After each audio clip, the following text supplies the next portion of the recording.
He's also an outsider to this Washington swamp, and we often see that when outsiders are appointed to such coveted positions, a lot of people in this city get very, very nervous, and they should be, because Dan Bongino and Kash Patel and Attorney General Bondi are focused on rooting out the corruption at these agencies and ending the weaponization of government once and for all. The tension in the CNN debate studio was palpable as Karoline Leavitt, the 27-year-old former White House press secretary turned congressional candidate, and Kash Patel, the 45-year-old former FBI director nominee, prepared for a political showdown. Leavitt, known for her sharp tongue and loyalty to Trump, sat confidently across from Patel, a man with years of experience in the intelligence community. The debate was about to become something far more significant than anyone expected. Leavitt opened the debate with a pointed remark aimed at Patel's immigrant background, suggesting he didn't truly understand American values and questioning where his loyalty lay. The audience gasped. The comment was immediately labeled as one of the most racist remarks ever made on live television. But it was Patel's response that took everyone by surprise, a response that would ultimately change the course of their political careers. Patel, calm and composed, acknowledged the insult, but instead of responding with anger,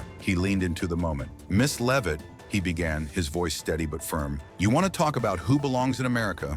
Let me tell you a story about my family and yours." He shared the story of his immigrant family, who had come to America in 1970 with nothing but dreams and hard work. His father worked multiple jobs to support the family, and Patel followed in his footsteps, putting his life on the line for the country he loved. "I risked my life in operations you'll never know about," Patel said. "I've been shot at by terrorists, worked undercover to stop drug cartels, and helped to protect American lives." Then Patel turned the tables on Leavitt. He opened a folder and revealed a shocking truth about her family history. "You claim to represent real American, but your family is a third-generation immigrant family," he said. "Your great-grandfather was refused entry to America twice before finally being allowed in. He only came to America because an Indian-American businessman sponsored him." The audience fell into stunned silence as Patel's words sank in. "So when you tell me to go back to India," Patel continued, "you're literally telling the descendant of the immigrant who helped your family come here to leave the country we both call home." The impact of Patel's words was immediate.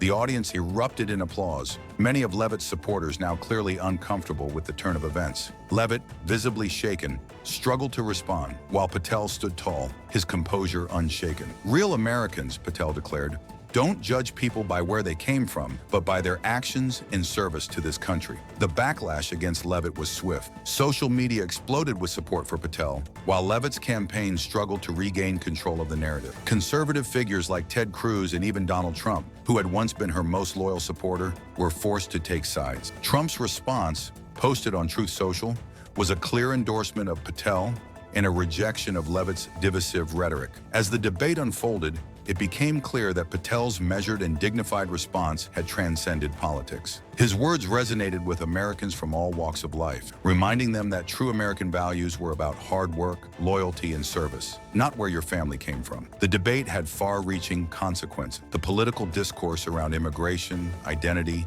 and what it means to be American shifted dramatically. The nation began to reconsider what really makes someone the American, and Patel's victory was a resounding affirmation of the values that unite rather than divide. In the aftermath, Patel's career skyrocketed. He became a hero for many conservatives, and his response became a lesson in how to deal with personal attacks with dignity, truth, and grace. Meanwhile, Leavitt's campaign faltered, her comments leading to resignations from key staff members and donors. Her political career, once on the rise, had been irreparably damaged. Patel's response didn't just shut down an attack, it sparked a national conversation about immigration, identity, and belonging. It became a turning point in American politics, one where an immigrant's story and values were not just defended but celebrated. In the end, the story of Kash Patel's triumphant rebuttal wasn't just about winning a debate, it was about reclaiming the American dream for all who embrace its principle. As social media continued to buzz with praise for Patel, the debate's message became clear. America's strength lies in its ability to welcome people from all backgrounds who are willing to contribute and serve. Kash Patel had not only destroyed Leavitt's career, he had reminded America of the values that make it great. And in doing so, he had made his voice, and the voices of countless immigrants, impossible to ignore.